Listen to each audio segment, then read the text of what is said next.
That's in our tradition, give a hand to our new leader in the SCLC. He's been nominated to the National Board of Directors. Let's give him a shake.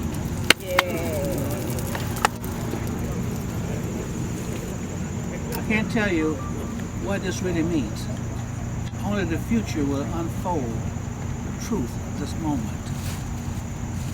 When Martin Luther King had his last campaign, the Poor People's Campaign, when I asked him, we call it the Poor People's Campaign. And we said, I asked him after the staff meeting was over, Dr. King, the two of us together, I said, we calling this the Poor People's Campaign? He said, yes. I said, well, you know, there are poor people who are not African Americans alone. He said, yes, we know that. Okay. And so I said, well, you want us to involve the Hispanics, and we call them Chicanos, okay, for that group from Mexico who came and was born here. He said, yes, we want to get them involved. So we got Cesar Chavez, okay? And I asked him again, I said, Dr. King, what about the Native Americans? He said, yes, definitely. You know, those who are poor, those who need, you know, change, you know, and issues that they're concerned about, like the fishing rights and that sort of thing, you know, and the invasion of their reservations. So I said, okay, so we got to get the Native Americans. So we found Mad Bear Anderson, Iroquois Reservation up in New York. That's the river. That's right, yes. And we found the Russell Means. We found Russell Means. And then we found Rose Crowfly High in Seattle, Washington. So we got many others, and we got them involved. We found them. And then we said also, to complete this, we said, well, what about I said, well, what about the white people? Martin Luther King said, are they poor? I said, yes. He said, we want them involved. So that movement was for all people, and not just as a mass, but the leadership. So that meeting we had at Pascal's in Atlanta brought together all those people who were leaders of the different other ethnic groups. But we can't say how much we appreciate the fact that the Native Americans stepped forward and began to join with us in this movement. They always have been supportive, but now they were helping to take the leadership, the chiefs, together with the Baptist preachers, okay? And that's the thing that made the difference in terms of, you know, the power of the movement. So I just wanted to share that with you, but I also want to say that this is a very special ceremony here, because as we look around, we have people who are on the global conference series, global nonviolent conference series, like Dr. Luann Guanson from Hawaii. And remember when Martin Luther King marched and he had the lace, it came directly from Hawaii. And she's keeping up the tradition of this sort of thing. So we're bringing traditions together. That's what this ceremony is about, the rededication for the movement. We are committing ourselves to continue that tradition of bringing traditions together in a common bond. We know that we will continue to overcome. And so I add a new verse to this, the song We Shall Overcome, so the chorus. And we'll sing that before we depart. But I want to now introduce also the officers from the Southern Christian Leadership Conference. We have national officers here. First of all, we have our head of the organization. We also have those who serve on the executive committee. And we have those who have had experience in the movement and continue to move the movement. So it's not a movement of the past. It's a movement of the present and a movement of the future. So I want to now introduce our president and leader of of the Southern Christian Leadership Conference, none other than Dr. C.T. Vivian, who has recently been announced to receive the honor, the gold medal, from President Barack Obama. And we're very proud of that. Let's give him a shake. Shake it up for him. Okay, just share a few words with us, Dr. Vivian. You know, this meeting is the kind of meeting that Martin spoke about when he was always concerned not about nationalism, but internationalism. When his real concern was not that we end and only think of the United States. There were many reasons why we shouldn't, and he made that clear.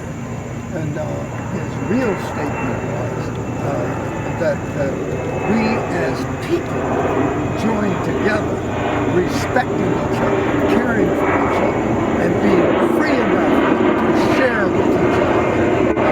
And that was the only way that we could finally come to the point that we could then end poverty, end war, and end racism. And until we did that, the three things he was most concerned about could not happen. All right? And that was to continue to, as he left, to continue to end racism, continue to end poverty, continue to end war. The interesting thing was that he himself started the end of all three of them.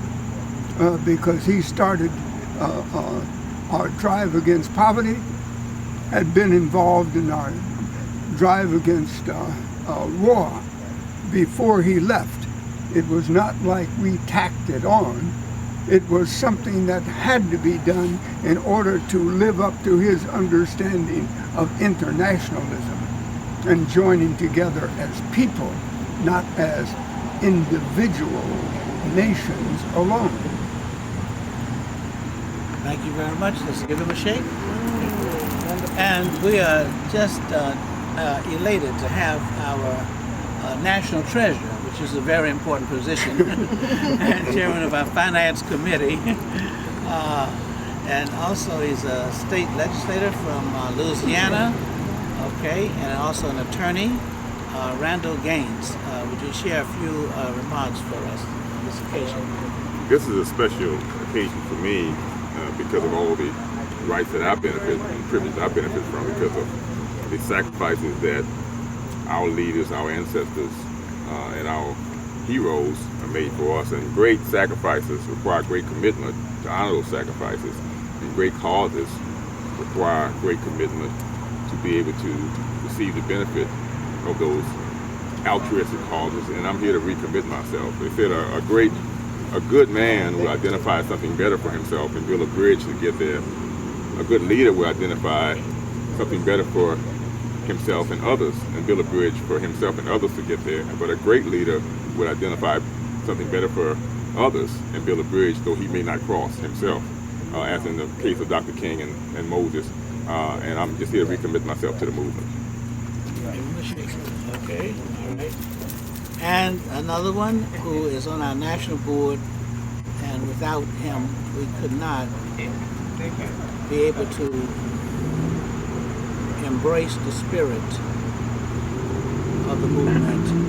He constantly reminds us of the higher power. I can't think of another person who has the verb and the vim and the hymn in his prayer. And that's our chaplain, Bishop Woods, Calvin Woods from Birmingham, Alabama. One city that gave birth to the March on Washington. Without a Birmingham, there would not have been a march on Washington. But it was a culmination of that movement in Birmingham. So we want to now be thankful to God that we have our bishop with us today, sharing this moment. Please share a few words with us. Thank you. Mr. Chairman, Mr. President, Treasurer, all of the officers. There are many decisions that are made in life, and some of those decisions are destiny decisions. And it certainly was a destiny decision when God decided to do great work in Birmingham. When God decided to send such people as Dr. Martin Luther King, Dr. Bernard Lafayette, and Dr. C.T. Vivian. Had it not been for the total operation of God in putting this program together and seeing to it that the work in Birmingham was effectuated through strong and sane leadership, I doubt if Dr. King would have gone forth to put other demands and highlight certain things that brought about the first march here in Washington, D.C. It's all a part of God's plan. It came as a result of strong work by people who God had chosen. And a few of us are still left because He hasn't finished with us yet. And I'll close by saying, I know what I'm talking about. Because prayer is a power. It's a problem solver. It's an anxiety healer. And those who led this struggle, still leading, had that spirit of power within them. And I'm just delighted that God has spared me to be one to experience this rededication that our chairman has called for here this morning.